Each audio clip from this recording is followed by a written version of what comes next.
Hello, and in this part 2 speaking video, I'm going to describe a website you use frequently. You should say what it is, why you use it, who told you about it, and explain why it is important to you. I thought about this topic for a long time, and all the websites I could think of, I thought maybe they're not available in every country. So I've chosen YouTube because it is available in many countries. If you come from a country that does not use YouTube, you probably have a similar video sharing website. So just use the same ideas but give it a different name. Don't talk about YouTube. I'm pleased you've asked me this question because I'm an internet junkie and spend ages surfing the net each day. Probably the website that I use the most is YouTube. As you probably know, this is a video sharing website that was started in around 2005, I think. I'm not entirely sure, but I believe it was created by 3 former PayPal employees, and it is now owned by Google. I can't recall when I first started using YouTube on a regular basis, but I think my kids were active users of it before me, and they started showing me videos, and I probably got into it through them. There are a number of ways I use it. Firstly, when I'm working at my desk, I stream videos from my favourite artists. You can create playlists, so I have playlists for work that I can put on repeat. I used to listen to the radio, but I got distracted by the DJs talking, whereas background music is fine, and I reckon I even work faster when an upbeat song is playing. A further thing I use it for is when I need to find out some information. For example, I recently had a problem with my computer because it was making a strange noise when I was listening through my headphones. So I searched on YouTube and found some videos that explained what could be causing the problem. They were extremely useful, and the issue has been resolved. YouTube is particularly important for me because I remember a time when there was no internet access, and if you needed to find something out or work out the answer to a maths problem, for instance, you had to go to the library, and it took hours to find the info you needed. Now you can type into a search bar and find hundreds of videos to help you in an instant. It is an indispensable resource and has made the lives of many so much easier.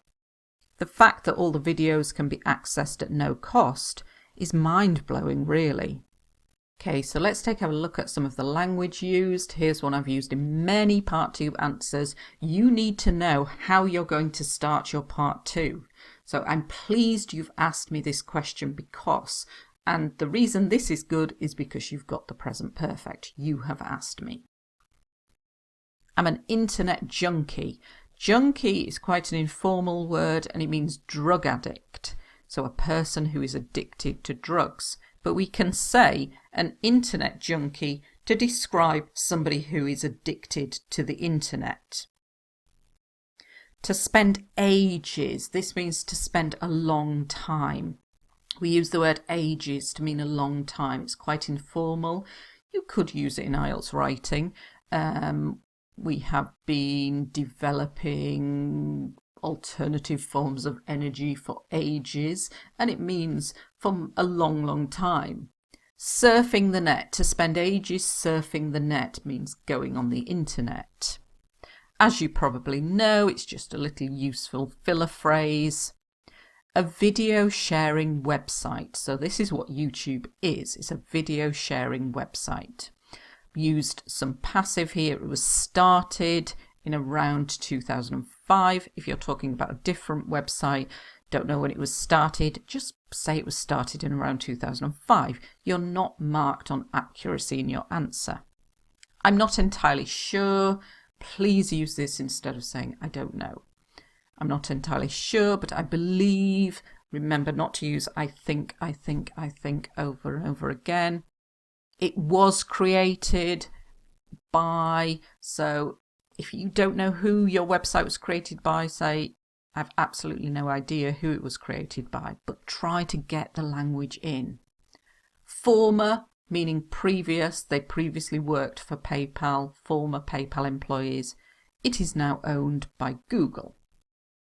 I can't recall when, meaning I don't know when. Recall means to remember. On a regular basis, very useful phrase, can be used in IELTS writing, meaning regularly, on a regular basis. Active users, meaning they use it all the time. If you haven't got children, if you're younger, you can say my friends were active users of it.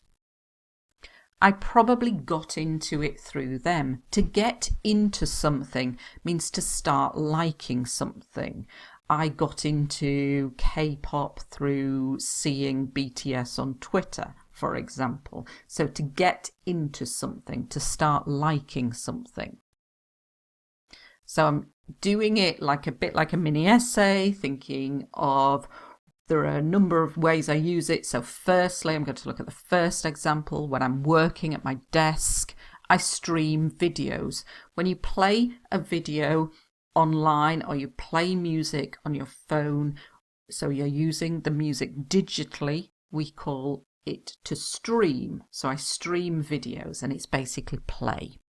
My favourite artists, a bit like say my favourite groups and singers, my favourite artists. Create playlists. So if you have Spotify, if you have YouTube, if you have Amazon Music, Apple Music, you can save music into a playlist so it plays all the songs you've put in the playlist. And I can put on repeat, and that means to play over and over again. It will just keep playing the same list again and again, to put on repeat. Remember to try and get used to somewhere in your answers. I got distracted by the DJ's talking. To get distracted means when you lose focus and your attention goes elsewhere. To get distracted. DJ stands for disc jockey. A person who talks on the radio is a DJ. So if you're listening to the radio, you have music and the DJ talking, by saying the talking distracted me. Background music, this is just music that's playing in the background. Another way of saying I think, I reckon. An upbeat song. An upbeat song is quite a fast song, a song that gives you energy. So now I'm going to give another example. So a further thing I use it for is, and so I'm giving the example of what I do, and then past continuous, it was making a strange noise when I was listening to music. You have to have grammatical range. If you don't have grammatical range, you struggle to get above a 5. Could be causing. So instead of saying what was the problem, could be causing the problem. And remember to paraphrase, not repeat the same words over and over again. The issue has been resolved. It's been sorted. It's been resolved. Now, important is quite a simple word, but I can make it more complex by using particularly important. Now, you're probably younger than me, so you can't remember a time when there was no internet access, but you might talk about a time when there was limited internet access in your house or in your university or in your country. To work out the answer, this means to find the answer, to solve the problem, to work out the answer. Remember to use for instance as well as for example. The info, very informal, means information. A search bar. This is a search bar and you find it on many websites, so it's useful for this topic. In an instant, it means instantly, immediately. An indispensable resource, very useful complex language, can be used in IELTS writing, and it means a thing that you cannot live without. An indispensable resource. So you can talk about cars being an indispensable resource if you think we need them. So very, very useful language for writing and speaking. It has made the lives of many so much easier. You don't always have to say many people. You can drop the people and say the lives of many, the lives of some.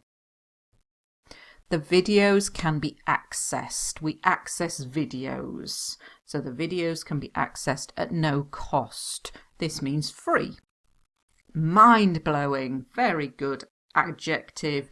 And it's something that makes you go, wow, this is amazing. It blows your mind. It's mind-blowing. Thanks for watching.